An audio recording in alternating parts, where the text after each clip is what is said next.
నమస్తే, నేను ప్రశాంత్. వైసీపీ పార్టీలో సజ్జల రామకృష్ణారెడ్డి ఉండకపోవడమే మంచిది, అతను ఉండకపోతేనే వైసీపీ పార్టీ కొంచెం ముందుకెళ్తుంది అని చెప్పేసి వైసీపీ నేతలే కోరుతూ ఉన్నారు. అసలు ఎందుకు మరి అని చెప్పేసి అయితే తెలుసుకుందాం. దీని గురించి అయితే మాట్లాడేందుకు ప్రస్తుతం మనతో పాటు సీనియర్ జర్నలిస్ట్ దుర్గా వడ్లమణి గారు ఉన్నారు. నమస్తే అండి. నమస్తే మేడం, ఎందుకని ఈ మధ్యకాలంలో వైసీపీ పార్టీలో సజ్జల వల్లనే అంతా వెనుకకెళ్తుంది, సజ్జల వల్లనే చాలామంది అరెస్టు కూడా అవుతున్నారని చెప్పి ఇలాంటి ఆరోపణలు కూడా వస్తున్నాయి. అసలు ఏం జరిగింది? నేతలు కూడా సజ్జల వేయకపోతేనే బాగుంటుంది అని చెప్పేసి కూడా కోరుతున్నారు. ఇదే క్రమంలో కొన్ని పత్రికలు కూడా సజ్జల మీద కొన్ని రాయడం జరిగింది. ఏవి వాళ్ళకు సంబంధించిన పత్రికలే మళ్ళీ. సో అసలు ఎందుకనంటే అసలు ముందు ఎవరెవరు ఏమేంటి అని చూసుకున్నాక అప్పుడు దీని గురించి మాట్లాడదామండి. ఇప్పుడు మొన్ననే వైసీపీ పొలిటికల్ అడ్వైజరీ కమిటీని నియమించింది. దాంట్లో 33 మంది సభ్యులు, దానికి కన్వీనర్గా మన సజ్జల రామకృష్ణారెడ్డి గారిని నియమించారు.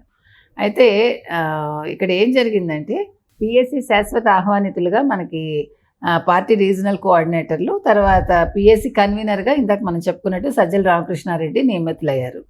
అయితే శనివారం పార్టీ కేంద్ర కార్యాలయం ప్రకటన విడుదల చేసింది.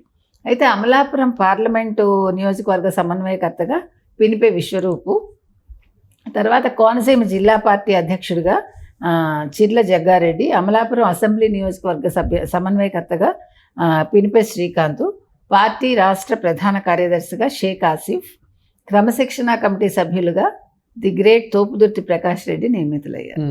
తోపుదుర్తి మనకు తెలుసు ఇటీవల కాలంలో. అయితే ఈ కమిటీలో ఎవరెవరు ఉన్నారు అని చూస్తే, ఈ పొలిటికల్ అడ్వైజరీ కమిటీలో మళ్ళీ తీసుకోండి. పొలిటికల్ అడ్వైజరీ కమిటీలో ఎవరెవరు ఉన్నారంటే తమ్మినేని సీతారాము, తర్వాత పీడిక రాజన్న దొర, బెల్లాన చంద్రశేఖరు, ఎంపీ గొల్ల బాబురావు, బూడి ముత్యాల Naidu, MP Pilli Subhash Chandrabose, the great Mudragada Padmanabham. ఇక్కడ ముద్రగడ అనకూడదు, పద్మనాభరెడ్డి అని ఇవ్వాలి. వీళ్ళు ముద్రగడ పద్మనాభం అని ఇచ్చారు, అది తప్పు. ఆయనే పేరు మార్చుకున్నారు కదా, ముద్రగడ పద్మనాభరెడ్డి అని మార్చుకున్నారు. ముద్రగడ అనేది చెల్లదని మనం చెప్తున్నాం. తర్వాత పుప్పాల శ్రీనివాసరావు, చెరుకువాడ శ్రీరంగనాథరాజు, కొడాలి నాని, వెల్లంపల్లి శ్రీనివాస్, జోగి రమేష్, కోన రఘుపతి, విడదల రజని, బొల్లా బ్రహ్మనాయుడు, ఎంపీ ఆళ్ళ అయోధ్యరామిరెడ్డి, నందిగం సురేష్ బాబు, ఆదిమూలపు సురేష్, తర్వాత పోలుబోయిన అనిల్ కుమార్ యాదవ్, నల్లపురెడ్డి ప్రసన్న కుమార్ రెడ్డి, కళుత్తూరు నారాయణ స్వామి, ఆర్కే రోజా, ఎంపీ వైఎస్ అవినాష్ రెడ్డి, షేక్ అంజాద్ భాషా, బుగ్గన రాజేంద్రనాథ్ రెడ్డి, అబ్దుల్ హఫీజ్ ఖాన్, మాలగండ్ల శంకరనారాయణ, తలారి రంగయ్య, వై విశ్వేశ్వరరెడ్డి, మహాలక్ష్మి శ్రీనివాస్, సాకే శైలజానాథులు, వీళ్ళందరూ కూడా సభ్యులు అన్నమాట. అయితే ఇందులో మనం చూసుకుంటే తప్పులు చేసిన వాళ్ళు, అంటే అవినీతి చేసిన వాళ్ళు, అరాచకాలు చేసిన వాళ్ళు, అన్ని రకాల వాళ్ళు ఇందులో ఉన్నారు. అంటే కొత్తగా ఎవరూ లేరు ఇందులో, అందరూ ఉన్నవాళ్ళనే మళ్ళీ నియమించుకున్నారు. ఈ నియమించుకోవడంలో ఇప్పుడు చాలామంది దీన్ని వ్యతిరేకిస్తున్నారు. దేన్ని వ్యతిరేకిస్తున్నారు? సరే, మీరు వీళ్ళందరినీ సభ్యులుగా పెట్టారు, బాగానే ఉంది. సజ్జల రామకృష్ణారెడ్డిని ఎందుకు పెట్టారు? సజ్జల రామకృష్ణారెడ్డి వల్లే పార్టీ ఈరోజు ఈ దశకు వచ్చింది. ఈ 2024 ఎన్నికల్లో ఓడిపోవటానికి ప్రధాన కారకుడు సకల శాఖామాచులుగా పనిచేసిన సజ్జల రామకృష్ణారెడ్డి. ఆయన పార్టీని అధపాతాళానికి తొక్కేశాడు. ఆయన మాట వినే జగన్మోహన్ రెడ్డి నాశనం అయిపోయాడు అనేది వీళ్ళ ఉద్దేశం. అది కరెక్టే కదా. ఇప్పుడు సజ్జల రామకృష్ణారెడ్డి, సజ్జల భార్గవరెడ్డి వల్లే సోషల్ మీడియాలో వాళ్ళు ఏ రకంగా వాళ్ళు చేశారో, సోషల్ మీడియా ఎవరి చేతికి ఇచ్చారో, ఎంత డబ్బు ఖర్చు పెట్టారో, ఏ రకంగా చేశారు, ఇంతమంది అరెస్ట్ అవ్వడానికి కారణం ఏంటి, ఈ సోషల్ మీడియా హ్యాండిల్ని వాళ్ళు ఏ రకంగా వాళ్ళు వాడుకున్నారు, ట్విట్టర్ హ్యాండిల్ కావచ్చు, మరొకటి కావచ్చు. అంటే ఒక భూత పురాణానికి వాళ్ళు తెరలేపి అందరినీ మానసికంగా, శారీరకంగా వాళ్ళని వేధించి ఈరోజు పార్టీ పతనానికి ఆయన కారకులయ్యారు. ఆ తర్వాత చూసుకుంటే ఇప్పుడు వాళ్ళే వ్యతిరేకిస్తున్నారు. మీరు చెప్పినట్టు వాళ్ళకి సంబంధించిన, అంటే వాళ్ళకి సపోర్ట్ చేసే పత్రికలు, వాళ్ళకి సంబంధించిన పత్రికలు కావచ్చు, వాళ్ళని సపోర్ట్ చేసే ఛానల్స్ కావచ్చు, ఇవన్నీ కూడా రామకృష్ణారెడ్డి అతన్ని ఏమనాలి కన్వీనర్గా నియమించడాన్ని వ్యతిరేకిస్తున్నారు. అంటే ఇతని వల్ల ఒరిగేది ఏమీ లేదు, ఇప్పటికే నాశనం అయిపోయింది. ఇప్పుడు అందులో ఉన్న ఎవరైతే నేతలు ఉన్నారో వాళ్ళు డైరెక్ట్ వెళ్ళి వైఎస్ జగన్ గారికి చెప్పుకోలేని పరిస్థితి. తనకు చెప్పుకునే ముందు సజ్జల గారికి చెప్పుకోవాలి. అప్పుడు ఇతను ఓకే అంటేనే జగన్ గారితో చెప్పుకునే పరిస్థితి ఉందని చెప్పేసి కూడా చెప్తూ ఉన్నారు. అంటే అంత స్వేచ్ఛ లేదంటారా అందులో? అసలు స్వేచ్ఛ ఎప్పుడుందండి? ఏ రోజు ఉంది? ఇప్పుడు గతంలో అసలు ఎవరైనా జగన్మోహన్ రెడ్డిని కలిశారా? కలవనిచ్చాడు అయినా. ఏ ఉన్నా సజ్జల దగ్గరికే వెళ్ళాలి. ఇప్పుడు పార్టీ నాశనానికి కారణం అదే కదా. ఇప్పుడు వీళ్ళని ఎవరిని వాలంటీర్లను పెట్టారండి. వాలంటీర్ల వ్యవస్థ వల్ల ఏం ఒరిగింది? ఏం ఒరగల.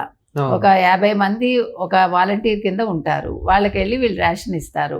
వాళ్ళే వాళ్ళతో అంటే ఏమన్నా టచ్లో ఉంటారు.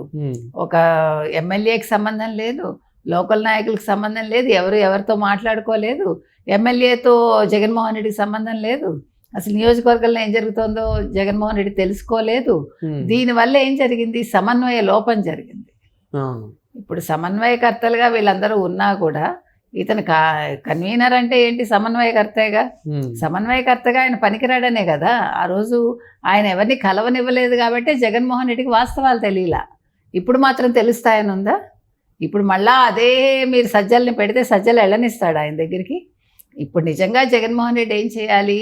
సజ్జల్ని కన్వీనర్గా పెట్టినా కూడా ఈయన డైరెక్ట్గా ఈ సభ్యులతోటి మాట్లాడుతూ ఉండాలి.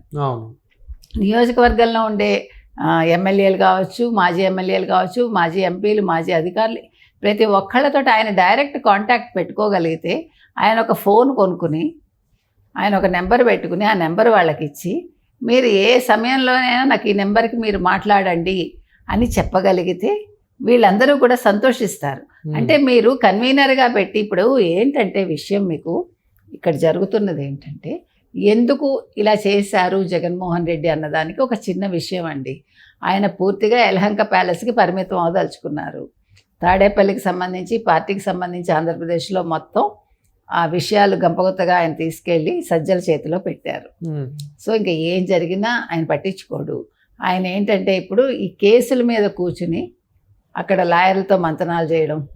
ఆయనకు ఉన్నారు కదా వీర విధేయుడు మన పొన్నవాళ్ళతో కూర్చుని నేను బయటపడడానికి అవకాశం ఉందా? ఇప్పుడు లిక్కర్ స్కామ్ చాలా 3,000 ఇచ్చాను నెలకి అని చెప్తున్నాడు కదా. సో ఏంటి అసలు ఈ దీంట్లోంచి ఎలా బయటపడాలి కేసుల్లోంచి? వాటి మీద ఆయన చర్చించుకుంటాడు. అవసరమైతే ఆయన డబ్బు ఆల్రెడీ పంపించుకున్నాడు కాబట్టి ఇంకేదైనా ఉంటే కూడా లండన్కి పంపించుకుని మరి లండన్కి చెక్కేస్తాడా ఆయన? పార్టీని ఏం చేస్తాడు అనేది మనం వేచి చూడాలి. ఇప్పుడు పార్టీలో సజ్జలని ఒకవేళ ఆ పదవి నుంచి తీసేస్తే గనక మరి ఆ ప్లేస్లో ఇంకెవరైనా వచ్చే అవకాశం ఉందా? అసలు ఎవరు లేకపోతే బెస్ట్? ఆయన తీయడు. ఎందుకంటే ఇప్పుడు సజ్జల వల్లే అసలు విజయసాయిరెడ్డి ఏటుగా ఉన్న విజయసాయిరెడ్డి బయటకు వెళ్ళిపోయాడంటే మీరు గమనించండి. అసలు ఇన్ అండ్ అవుట్ అంతా కూడా విజయసాయిరెడ్డి ఒకప్పుడు 40 ఏళ్ళుగా వాళ్ళతో అంటిపెట్టుకుని ఉన్న విజయసాయిరెడ్డిని బయటికి పంపించగలిగారంటే సజ్జల రామకృష్ణారెడ్డి స్థాయి ఏంటి, ఆయన తెలివితేటలేంటి మీకు అర్థమవుతుంది. సో ఇప్పుడు ఎవడు ఏం మొత్తుకున్నా ఏం చేసినా సజ్జలు వినిపించుకోరు. సజ్జలు చాలా తెలివైన వాడు. ఆయన నొప్పించక తాను అవ్వక తను చేయాలనుకుంది కామ్గా చేస్తాడు. మొహంలో ఆయన ఎక్స్ప్రెషన్స్ చూపించాడు, మీరు గమనించండి. ఆయన ఎంతో నిదానంగా ఉన్నట్టుండి చేయదలుచుకుంది చేస్తాడు. కాబట్టి జగన్మోహన్ రెడ్డికి ఇవన్నీ తెలిసే ఆయనకి ఇచ్చాడు. కాబట్టి జగన్మోహన్ రెడ్డి ఎవరి మాట వినడు. సో ఇంక ఈ పార్టీ లేవటం అనేది కల్లా. Thank you madam. Thank you.